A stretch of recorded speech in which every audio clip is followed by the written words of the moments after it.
Hi there, good evening and welcome along to Deadline Day. Vicky, they've kept us apart for 6 months. We're sharing the studio again. It's good to see you. Our longest window in history, 10 weeks in total. There are now less than 6 hours for Premier League clubs to get their business done. There certainly is. All eyes, though, on Manchester United in particular. Cavani, Telles, Sarr, Dembele, Sancho. Which one of them will end up at Old Trafford by the close of play this evening? Elsewhere, will PSG come back in for a third time to try and sign Spurs midfielder Dele Alli? We're going to be live to their training grounds. Arsenal are expected to be busy. There is now an increased expectation that they will sign a new £45 million midfielder tonight. Theo Walcott looks set for an emotional return to Southampton 14 years after he left the club. And we'll be hearing from the biggest signing of the day so far. That is Everton's new £20 million man, Ben Godfrey.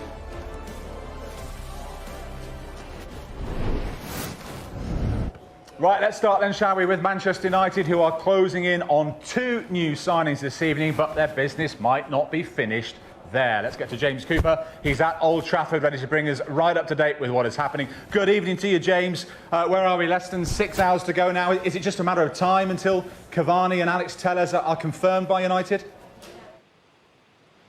Yeah, I think it's a waiting game. It's a waiting game that's been played by everybody who are here at Old Trafford, waiting to say they are Manchester United's first 2 signings of deadline day. And I think there possibly could be more. We know that they've been taking their medicals today. We know that Telles in particular has to jet off to Brazil to play for the national side in their couple of games they have towards the end of the week, I think on Saturday and next Wednesday. So they're deals that have to be done, and I can't see the problem in either of them, really. Ederson, Cavani will come here, you know, with goals on his mind, and also the idea of being something similar to the likes of Zlatan and also Henrik Larsson, and perhaps galvanising the dressing room, providing leadership, but also providing a striking option that maybe they haven't got amongst the likes of Rashford, Greenwood and Martial. And for Alex Telles, I think it bolsters Manchester United's defensive options and gives them a fullback in a sort of stature perhaps of Aaron Wan-Bissaka. He's a bigger frame. He's quick up and down, and he scores goals. He scored more than 20 in his 4 seasons at Porto. So I think those will be done. Cavani on a 2-year deal, Telles on a 5-year deal. Telles around about a £15 million one. And I think one of the other interesting things will be what shirt numbers they're given, bearing in mind, of course, that I think Manchester United went through the summer leaving the number 7 shirt, their hallowed number 7 shirt, vacant. Perhaps Edinson Cavani might end up as Manchester United's number 7 rather than perhaps Jadon Sancho. Yeah, and that Jadon Sancho bids and the effort to bring him in went on all summer. It was one of the stories of the window, wasn't it, really, James? What can you tell us about a couple of newer names, if you like? Ismail Assar, we've had this link before, and also the name of Amad Traore. Yeah, it's an interesting one. I'll go with Sarr first, because I think there have been talks between Manchester United and Watford over a kind of prolonged basis. I get the impression, certainly with Watford being a championship club, that Watford would have looked at the situation and thought, if we can get someone like that off our books, get some money in, do a permanent deal, then that would be great. If not, get a loan maybe with an obligation to buy. And I don't think either of those things were to Manchester United's liking. I'm not even convinced that, although they had talks with Watford, that Sarr was really high up on their pecking order when it came down to finding who they wanted to perhaps fulfill that right-wing berth without Jadon Sancho. It doesn't mean that he wasn't a choice, he wasn't an option, but certainly the messages I'm getting from people inside Old Trafford is that that's a deal that's not going to happen. Now, I know Dharmesh Sheth has been talking about it and knows kind of the workings of Watford and what they want almost intimately, and there might be a possibility that Manchester United perhaps do that between now and the window closing in the Championship, which is next weekend. But they also, of course, have that knowledge that they have to get players in by tomorrow night to get them into their Champions League squad. So I don't think Ismail Assar is something that's going to happen today on transfer deadline day. I think Amad Traore, I think, is certainly a name that Manchester United like, a player they've been scouting extensively, albeit, of course, he's only made 3 appearances for Atalanta, but he really is highly rated, 18 years old. The only slight obstacle there is that his citizenship is a problem. He doesn't have an Italian passport, so that means there'll be work permit issues. And I think if Manchester United do reach an agreement with Atalanta over his transfer, it might be that he doesn't arrive in Manchester till January. And I think there could just be another one as well, an 18-year-old from Uruguay, Facundo Pisarella, who may be someone who comes in as well. He plays for Penarol. His manager is Diego Forlan, of course, formerly of Manchester United. And again, I'm told that he is someone that Manchester United would have high hopes for.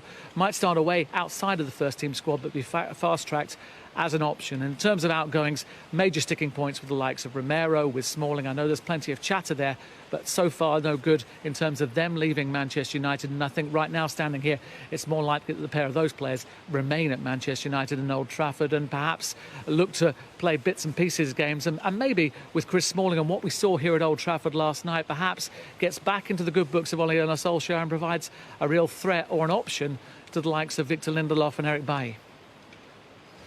James, thank you very much indeed. That is James Cooper at Old Trafford. Manchester United fans, as soon as there's any concrete news, we'll bring it to you. Let's talk Manchester United for a bit more, though. We can cross live to speak to Joleon Lescott now, who's with us for the next couple of hours. He's in our Wilmslow studio, not too far from Old Trafford. Good to see you, Joleon.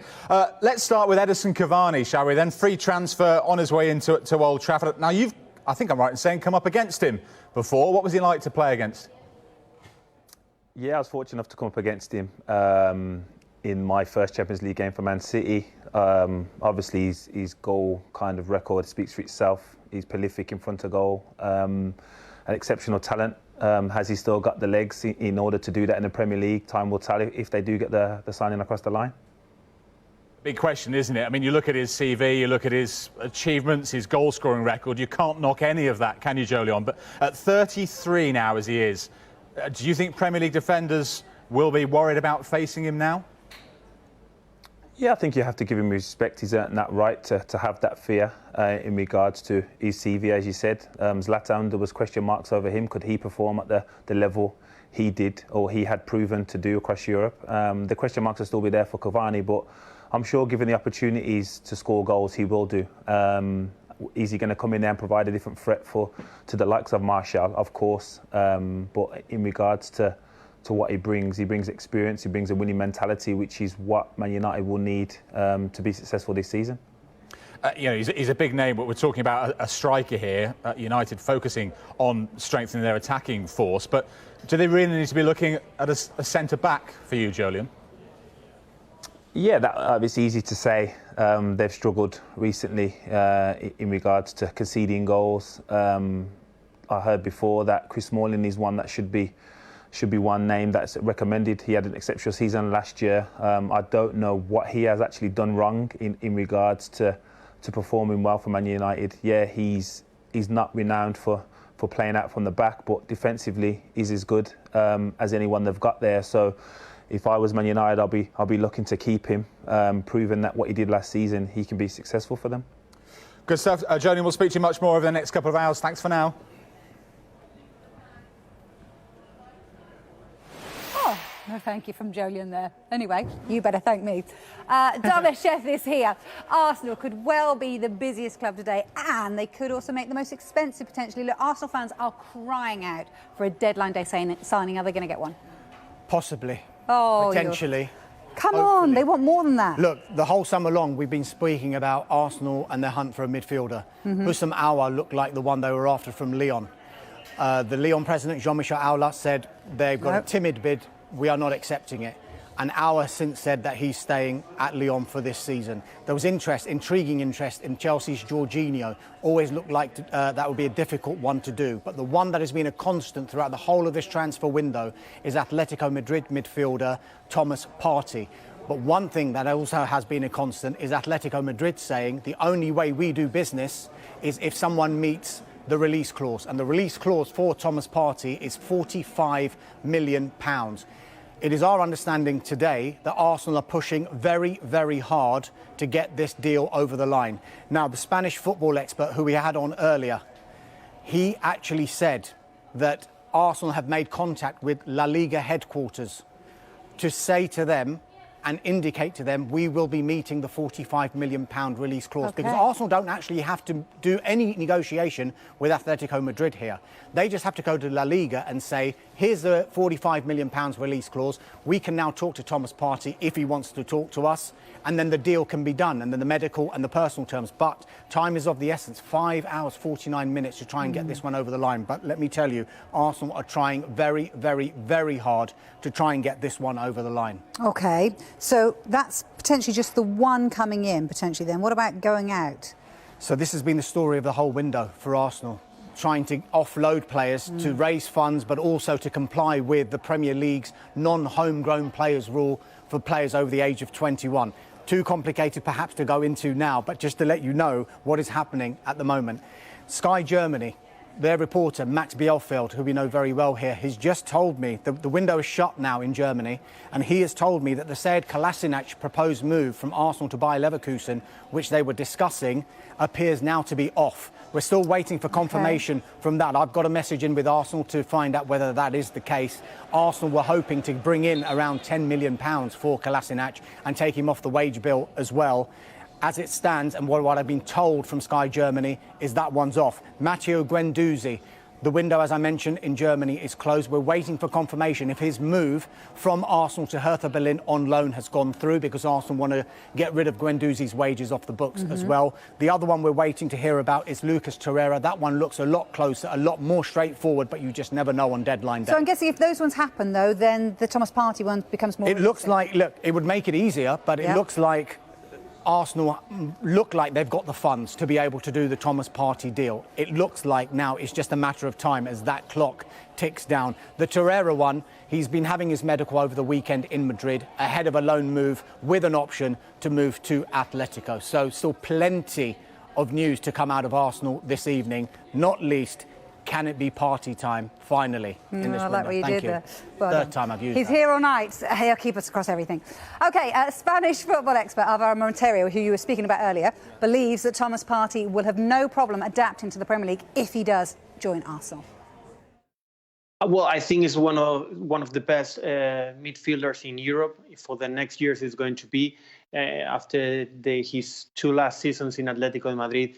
He's, as you said before, typical midfielder that he defends, he attacks. He has also some kind of goal, a typical Premier League player, box to box, as you say there in England. And I think it's going to be a very good transfer for Arsenal for sure, and a good investment, because I think it's going to be a fabulous player there. I nearly fell off my chair, 45 million. I don't think that's a lot of money at all for the quality of player you're getting here. You know, the one thing he brings as well, discipline. You know, he's played at Atletico Madrid, who's probably one of the most disciplined team in Europe, you know, and he will do that. He's not a midfield player that goes running all over the place, and you think, well, where's he gone? He's very disciplined, plays in a disciplined team. I think it'll be a great signing. I like what Arteta's doing. He's trying to get rid of the players that are not involved, don't want them hanging around, and he wants them out, and fair play. I like what they're doing, Arsenal. Well, look, as we mentioned, Arsenal are still interested in Chelsea midfielder Jorginho as well. Gianfranco Zola worked with Jorginho as an assistant head coach at Stamford Bridge, and he thinks Chelsea should keep him. Giorgio is not a player that, you know, as I said, he's got a lot of physicality, a lot of mobility, so he cannot cover a huge space of ground, but he's very intelligent, he's always in the right place, and if he's got somebody who can help him on this, then he can make a big difference, because when you give the ball to him, he always dictates the right pass. He's always available to support players that they have the ball and they are in trouble. So in that kind of things, Giorgio is unique. I'm the manager and I have a player like Giorgio. I would always like to keep him, but it depends very much on what the manager wants. Right, let's head to the home of the champions now on deadline day, and you can see there Vinny O'Connor and Sue Smith behind us. They are, Vinny, the champions. You've got the Premier League trophy there to prove it, but after that incredible result last night, do you think there's any chance Liverpool might be prompted into the market tonight? Well, it's a very quiet Anfield today, not least because of that result last night, but also because they are again doing no business on transfer deadline day. As you said, alongside me is Sue Smith. And Sue, I just wonder, given what Liverpool have brought in Thiago, Jota, Costas, did they even need to do any business today? I don't think they did. No, I think when you look at previous seasons, last season in particular, the quality that Liverpool's shown, the fact that they were so far ahead, I think the balance that they have in the side, I think if we take away yesterday's performance, but you look at defensively, you know, with Van Dijk and Gomez, you've got the top quality goalkeeper in Alisson, you've got that lovely triangle there defensively, the midfield that are just so industrious, bringing in Thiago, then that little bit of quality adds there, the flying fullbacks, if you like, and the front three that are fantastic. And I suppose when you take out one or two or even three of those players in that team, it is going to make a difference. And we saw that yesterday with the performance where it was a case of it wasn't just one player didn't perform or two players didn't perform. You know, it was a collective thing. I think the only player that probably come away with any credit was Mo Salah, and obviously his goals, and every time he got the ball he looked dangerous. So yeah, I think Liverpool have done good business, and I think Jota is probably a backup to that front three. A few murmurings as to whether they needed to bring in extra cover in goal, obviously because of Adrian's mistake, and they go back of course to Atletico Madrid in the Champions League last season as well. Maybe a little unfair though, because Adrian last season started the first 11 games remarkably well. He did, and when Alisson obviously, yeah, like you say, he had that injury, he came in and he was consistent, but I just think he's just makes too many errors. We saw that yesterday with the first goal. I felt that the defence didn't look comfortable in front of him. So I know there's been a lot of Liverpool fans that have said that they need a backup keeper if Alisson does get injured. But yeah, he did well in those games. I just think he makes too many mistakes for when Liverpool play in those really big, important games. And no one going out as it stands for Liverpool as well. So no move for Shaqiri, no move for Grujic. We understand Werder Bremen were interested in Grujic as well. Just how difficult a position is it for that kind of player when, of course, Grujic has been out on loan, had regular first-team football. Shaqiri has had his injuries and not getting regular first-team football. It is difficult as a player, and I suppose it just shows that Jurgen Klopp is happy with the squad that he's got. I watched Grujic in the League Cup against Arsenal. I thought he performed well. I thought he was a different threat for Liverpool. He was good at set pieces. He was obviously good in the air. And then you just look at, I don't know, Shaqiri, yes, of course, he's going to want that game time, but he probably also wants to be involved in this Liverpool side, this successful Liverpool side. And if he can become injury-free when he does perform, when he does play for Liverpool, I always think he plays well. Just finally then, Sue, and briefly as well, how much work will Jurgen Klopp have to do just to lift the squad that he's got after the disappointment of last night? I think they've got to watch that game. They've got to learn from it, which they will. And I think it's just moved forward. I think there was just so many mistakes individually, collectively. I can't see that happening again for Liverpool. Thanks very much for now, Sue. After the break as well, we will be talking not just about Everton and what they're doing across Stanley Park, but we'll also have a whole host of Liverpool names to speak to as well. Great stuff, Vinny. Thanks very much indeed. Now Marcelo Bielsa is closing in on another new signing for Leeds. Stay with us for more details on that. At this moment in time, I just feel everyone is tired. You know, a lot of people have been screaming for help in different areas of life, society.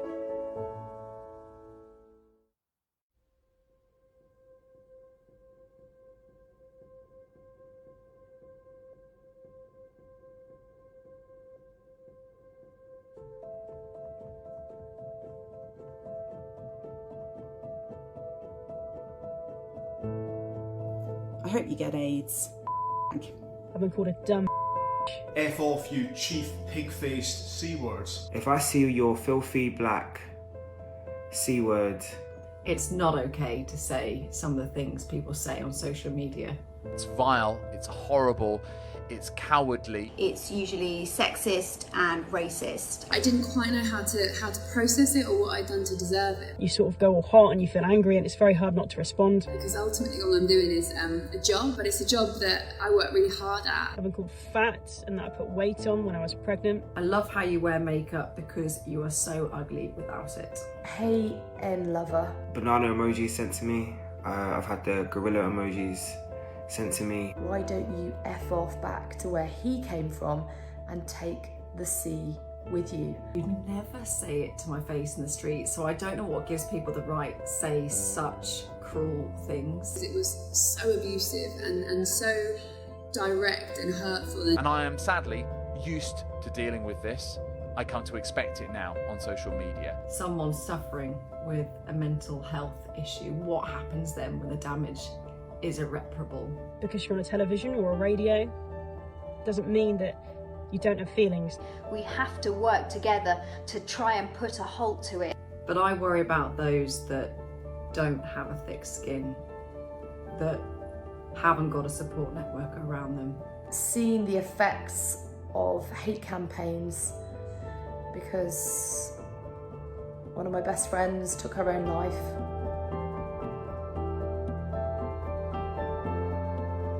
That big ugly grin. I hope you can join your brother in death soon. He probably killed himself to get away from you.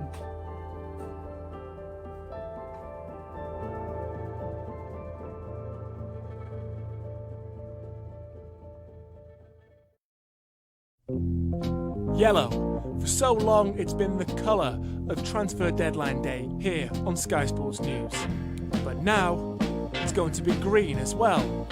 As part of Sky's ambition to go net zero by 2030, we're doing things differently this year. Our coverage will be a certified 3-star Albert sustainable production. Who's Albert? I don't know any Albert. Did you say Albert? Yeah, I definitely know the name. Albert on deadline day. Heard of him? Albert. Who? Do you know Albert? Didn't he used to play for Chelsea up front a few years ago? Big man, target man, lovely first touch. I don't know an Albert. Is somebody trying to buy him or something? So what's Albert up to these days? Well, Rob, Albert is the gold standard when it comes to environmental sustainability in TV and film. It's a BAFTA and industry-backed consortium set up to tackle the environmental impact of broadcasting, whether it's reducing travel or encouraging everyone to go vegan for the day. We're taking many steps to reduce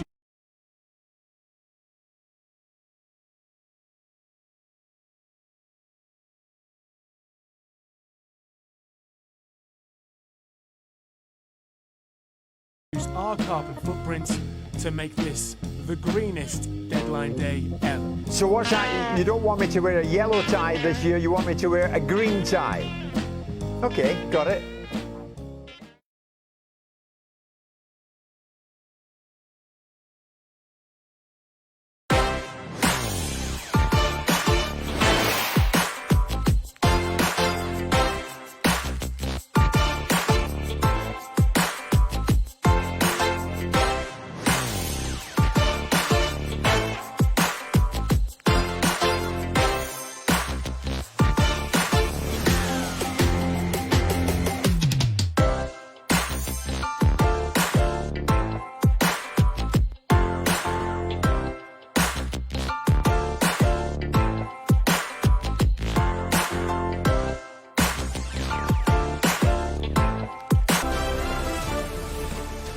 Hi there, welcome back. It is transfer deadline day, of course, and I know that Liverpool fans might be feeling a little bit groggy after that 7-2 defeat yesterday. So we've got something to cheer you up right now, because let's head back to Anfield. Our reporter, Vinny O'Connor, has a whole host of Liverpool legends, I believe, Vinny. Yeah, we all saw how disappointed Jamie Carragher was last night, his reaction after last night's game. I just wonder how he's feeling today as well, because, Jamie, you weren't impressed with that high line Liverpool kept last night. Well, no, they were all over the place, I'm not feeling good today. I mean, I thought you were talking about the positioning, the back four, the high line. What are they doing? They're all over the place, not to improve that. And half an hour earlier, I'm laughing at Gary Neville. And then all of a sudden, Liverpool do that. And, for me, it's very disappointing. And, Adrian, I don't know what Adrian's doing. I think Adrian's in big trouble. I think he is. The rule is you're only allowed to let 6 in. And he's let 7 in. Absolute joke. And But I think both sides, Liverpool have got to improve, got to come back.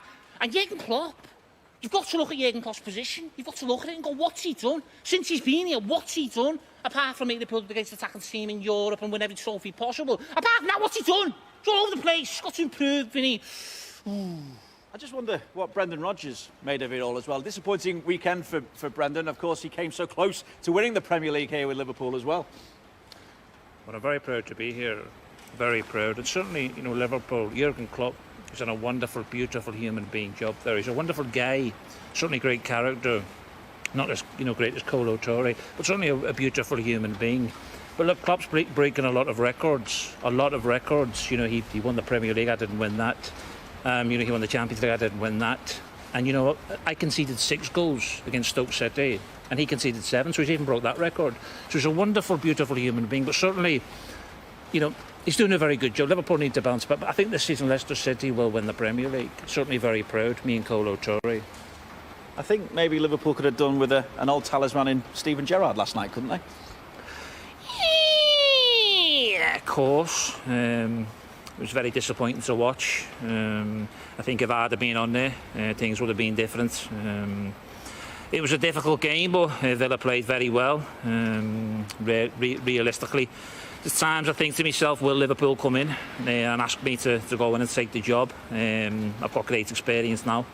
I've beaten St Mirren away, and I'm sure I could come in and do a very good job. So Jurgen's on borrowed time at the moment, but yeah, of course. What about Rafa Benitez? Yeah, I think always when you talk about this, I say that the people, the club, the squad. So I say Liverpool was a really good club. They have to work hard. They have to be compact. They have to do the things in the right way. And it was hard, but they have to be tough. They have to be very hard and physical. I say about you have to have a tough player. When I was at Liverpool, we had a very tough player called Javier Mascherano. And he was so hard. One time at half-time, he came off with a big gashed leg. We still don't know whose leg that was, but yeah, he was fantastic. For the club, fantastic. So, okay.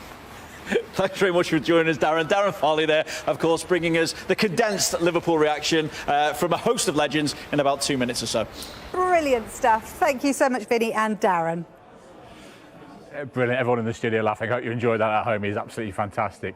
I could be cruel and ask our reporter Rob Dorset to do his best impression of Gareth Southgate, because we're about to talk England, but I'm not going to do that because it's a serious story we're going to speak to you about, Rob. You're there to cover Leicester and Aston Villa and all their deals today, but of course there have been developments on the story about another potential breach of coronavirus protocols by England players. So what can you tell us?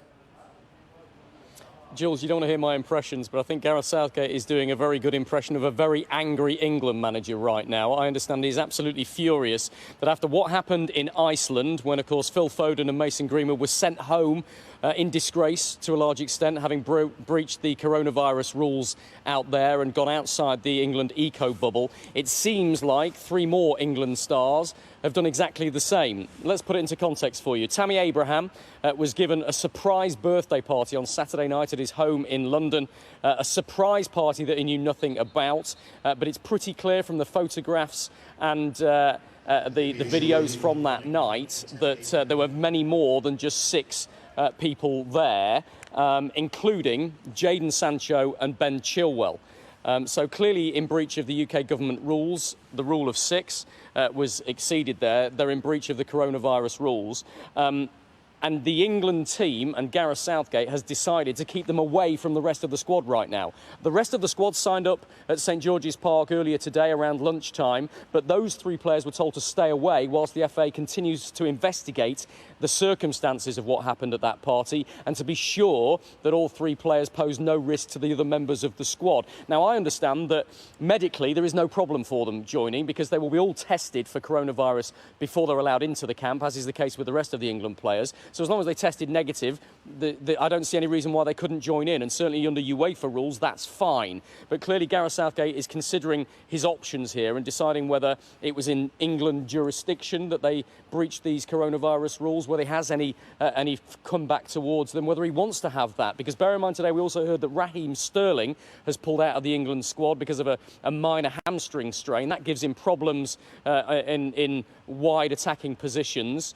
Does he want to drop Jadon Sancho when he needs him for these 3 games? Likewise, Ben Chilwell, the only recognised left-back in the squad. So big decisions for him to make while he tries to work it all out. But I understand he will, later on this evening, remind the rest of the squad about their responsibilities, not only around the coronavirus regulations, but also their responsibility once they sign up for England and as part of the national team. To that end as well, while Sterling's out, we've had one good bit of news for Chelsea because their young defender Reece James has been promoted from the under-21s to take his place in the senior team for the first time. So instead of 30 players in that original squad, he's now got 27. One of those is Reece James. He's lost Raheem Sterling. May he yet lose Tammy Abraham, Jadon Sancho and Ben Chilwell. Plenty on Gareth Southgate's plate once again. Rob, you're there at Leicester Stadium. What can you tell us about potential incomings or outgoings before 11 p.m? I think it's unlikely that Leicester are going to bring any more incomings in. That might change if they can get one or two out. And to that end, Rashid Ghazal, the man they spent more than £20 million on, the replacement, if you like, for Riyad Mahrez when he moved to Manchester City, hasn't really hit it off here at King Power Stadium. He is in Istanbul, where we understand he has now completed his medical and is expected to join Besiktas on a season-long loan. That one is very, very close. There may be one or two others that they're trying to get out, but we wait to see. Ghazal looking most likely out. Nobody at the moment coming in for Leicester, but that could change with several hours in the window left. OK, for now, Rob, thank you very much. Manchester United are chasing signings before tonight's deadline, and we'll have the latest on a move for this man, Armand Traoré. We are all one human race, and we need to come together now more than ever to stop racism.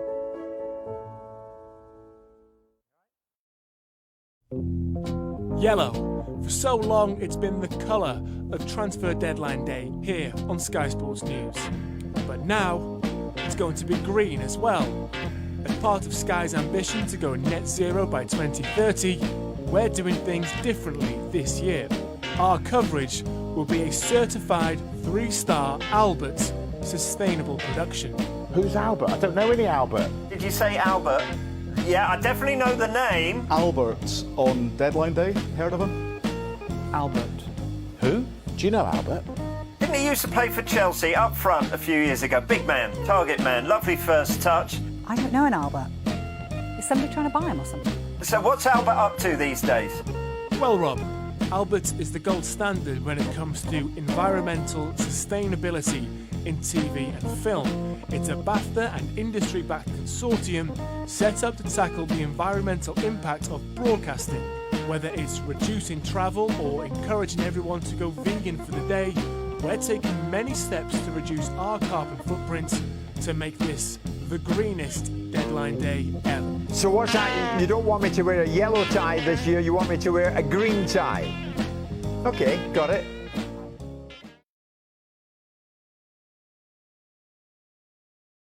Welcome to Stamford Bridge then, where we have the perfect view to watch the champions' first away game of their title defence. There was definitely areas last season that you thought needed strengthening.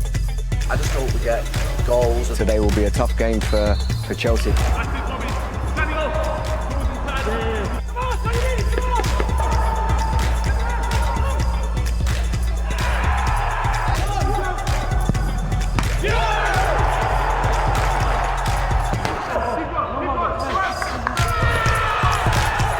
Jamie Vardy's performance sums him up. City had 5 shots on target in the whole 90 minutes. Are you seeing this right now? Thank you very much. It's been entertaining.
Yeah, the breaking news is the one that we were expecting. We were speaking to Dharma Sheth just a few moments ago, weren't we, saying that Matteo Guendouzi could be on his way to Hertha Berlin. Well, the deal has been done. It's a season-long loan. Of course, he made 82 appearances for Arsenal. He hadn't played for them, though, since that defeat to Brighton back in June. But he started his career at Paris Saint-Germain's academy before joining Lorient. And he came to Arsenal after that. But the club wishes him well. So Matteo Guendouzi goes with good thanks from Arsenal, and he goes to Hertha Berlin on a season-long loan. Right, let's talk about possible incoming at Leeds United now. Earlier on this morning, we broke the news to you that Leeds had agreed a deal with the winger Rafinha from Rennes in France. But where are we? 5:30, and it's still not been confirmed. Fans always get a little bit twitchy and edgy when that happens, Tim Thornton. Any reason to be overly concerned if you're a Leeds fan?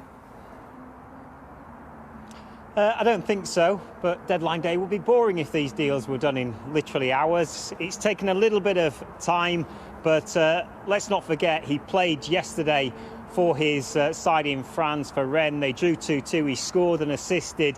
So it's been a bit of a whirlwind for him. He jumped on a plane late last night, arrived in the early hours of the morning, so they've had to go through all the protocols involved in a transfer, the whole process throughout the course of the day, undergoing a medical, and we're just waiting for the green light on this one to say that the deal is done. So Leeds fans, be patient, we're hoping it's close. I can tell you one player could be going out today, Matthias Bogusz, the young Polish midfielder. He looks like he could be on his way to Spain in a loan deal. And Dan James from Manchester United, another player that Leeds have been linked with throughout this transfer window. They've been prepared to get him on loan and on a permanent deal. They've been really keen to get him in, but it looks as though it is going to be Rafinha instead. And we're just waiting patiently to say that this is a done deal. And Tim is at the right place to let us know when it is. Thanks, Tim.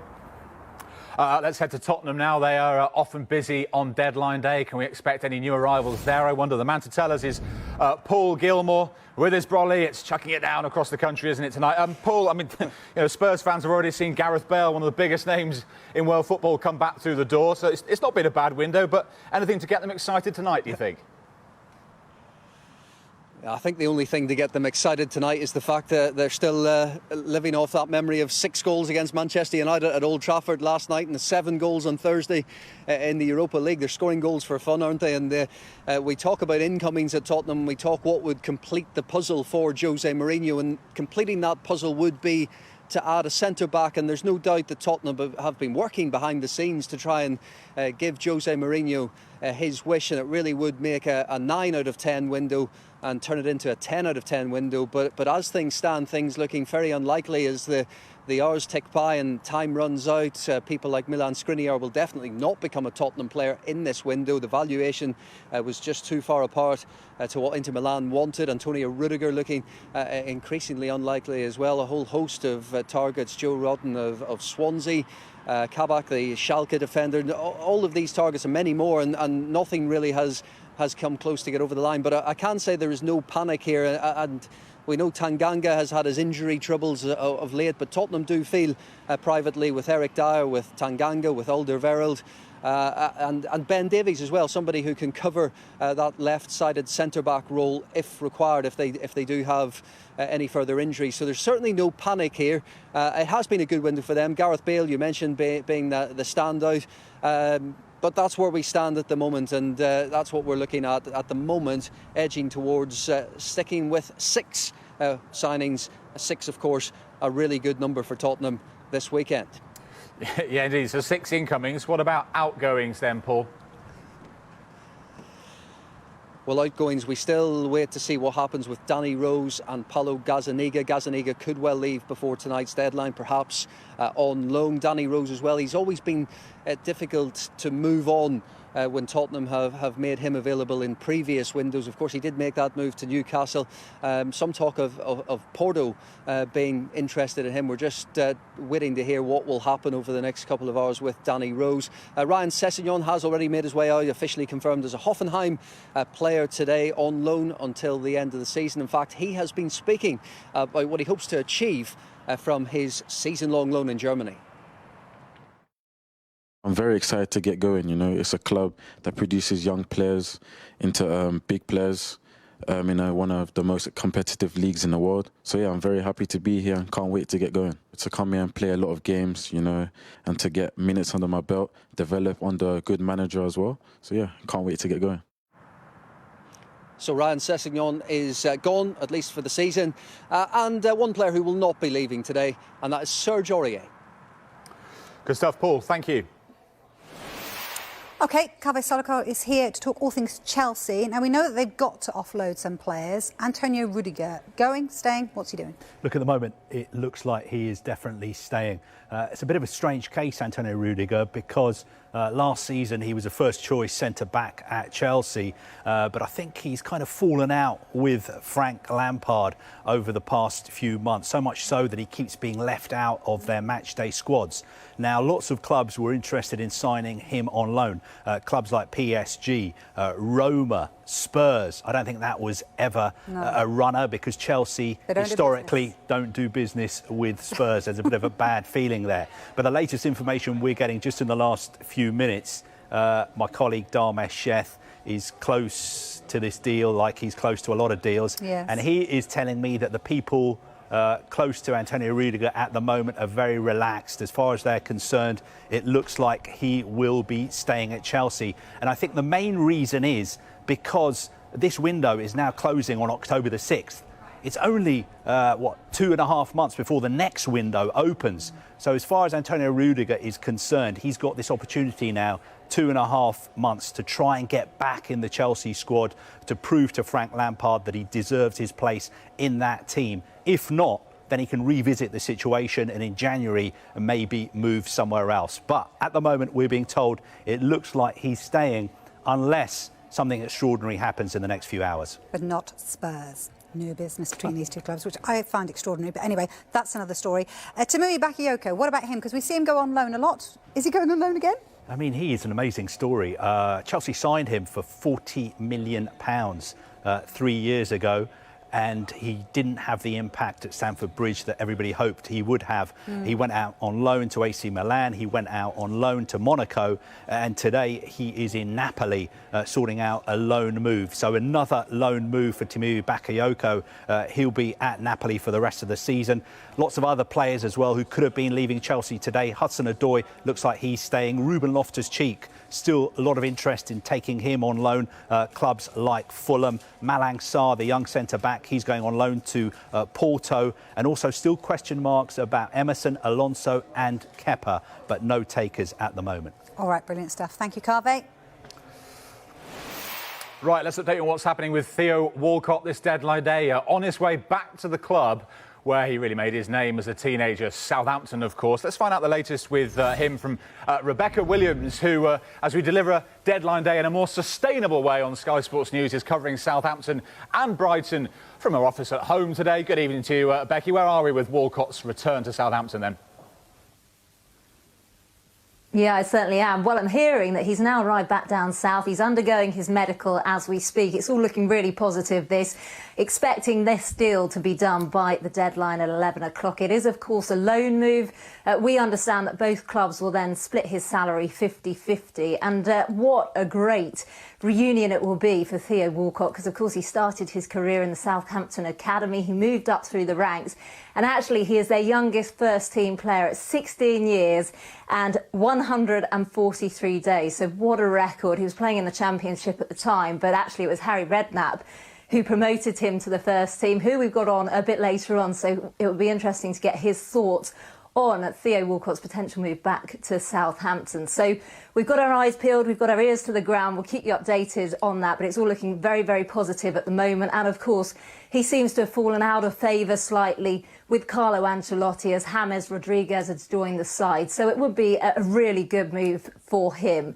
Just something else I want to bring you as well. In the last couple of minutes, we got confirmation that Guido Carrillo has moved on a free to Elche, the Spanish club. So that has just been done. We know that Southampton are keen to get a few players out, because obviously they've brought a few in. So the other ones that they're keen to take offers on are the likes of Angus Gunn, their goalkeeper. Soufiane Boufal, he's been linked with Angers And Wesley Hoot, we're confident that his move to Lazio will be confirmed by that 11 o'clock deadline. But everyone's talking at the moment about Theo Walcott. Like I say, he is now down south. He's carrying out his medical. We are confident that that loan move will be done before 11 o'clock. Rebecca Williams on Walcott Watch for us. Thank you very much. Oh, I like that. Walcott Watch. Bit of alliteration on deadline day. I like it, yes, well done. Look at this, it's been a difficult start to the season for Scott Parker. He's absolutely desperate for signings, but will he get them? We'll get the latest from Fulham in the next hour. People don't have the time to be able to take a moment, just a moment. We've got to stay on this because otherwise it will never change. Yellow. For so long, it's been the colour of transfer deadline day here on Sky Sports News. But now, it's going to be green as well. As part of Sky's ambition to go net zero by 2030, we're doing things differently this year. Our coverage will be a certified 3-star Albert sustainable production. Who's Albert? I don't know any Albert. Did you say Albert? Yeah, I definitely know the name. Albert's on deadline day. Heard of him? Albert. Who? Do you know Albert? Didn't he used to play for Chelsea up front a few years ago? Big man, target man, lovely first touch. I don't know an Albert. Is somebody trying to buy him or something? So what's Albert up to these days? Well, Rob, Albert is the gold standard when it comes to environmental sustainability in TV and film. It's a BAFTA and industry-backed consortium set up to tackle the environmental impact of broadcasting. Whether it's reducing travel or encouraging everyone to go vegan for the day, we're taking many steps to reduce our carbon footprint to make this the greenest deadline day ever. So what's that? You don't want me to wear a yellow tie this year, you want me to wear a green tie. Okay, got it.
Looks like Manchester United could be one of the busiest clubs before 11 p.m. and the transfer deadline. Edinson Cavani, Alex Telles, both on the verge of joining. Let's head to Sue Smith now, who can give us her thoughts on everything Manchester United. Sue, still at Anfield for us. Sue, good evening once again. Cavani, let's start with him, edging closer to a move to Old Trafford.